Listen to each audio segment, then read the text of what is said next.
எங்கள் வீட்டில் பார்த்தீங்கன்னா, இவனோட அட்டூழியம் தாங்க முடியலங்க. ஓடி போய் என் பெட்ல போய் ஒளிஞ்சுக்கு இந்த மாரி படுத்துக்கிறது. எங்க வீட்ல என்னைய புடிச்சு திட்டுறாங்க. நான் தான் அவனுக்கு செல்லம் குடுக்குறேன்னு. பாருங்க நானா செல்லம் குடுக்குற மாரி இருக்கு? வாடா போலாம் வெளிய. வாடா. வாடா. வாடா செல்லம். வெளிய போலாம் வா. வாடா. ஒர்றா. வாடா. வெளிய போவேன் வா. வெளிய போ சொன்னா ஒர்றாமே. சி. ம். சரி, சரி. கோச்சுக்காத. இது அப்படிதான் கோவம் வந்துரும் வெளிய போ சொன்னா.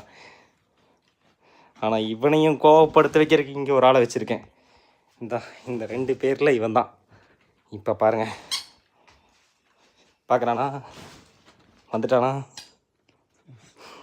வாடா தம்பி. டே கோவப்படாதடா. இந்தா இந்தா. பார்த்தீங்களா கோவம் விட்டா கடிச்சு வச்சிருவான். சரி. கோச்சிக்காத பார்க்க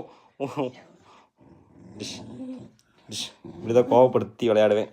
போடா செல்லம் வெளியே விளையாடுமா அச்சுக்குட்டி கோவக்கார. வாடா கீழே வாடா. நீ ரூமுக்குள்ள வந்து என்னையை பிடிச்சி திட்டுறாங்க. வாடா இங்கே வாடா வா. ஆமாம் வெளியே போலாமா. வாடாச்சு வாடா வா வெளியே போலாம் வா. டே அண்ணா ரூம்டா. வாடா வந்துரு. வரமாட்டியா? போடா அப்போ. இப்படி தான் வரமாட்டேங்கிறது. என்னையை பிடிச்சி திட்டுவாங்க வைக்கிறது. கேட்டால் நான் தான் அவனு உள்ள வரேன்னு எங்கள் வீட்டில் என்ன திட்டுவாங்க. இப்படி ஒரு உங்களுக்கு ஒரு தம்பி இருந்தானா அப்படியே கமெண்ட் பண்ணுங்கள். வாடா. ஐயோ.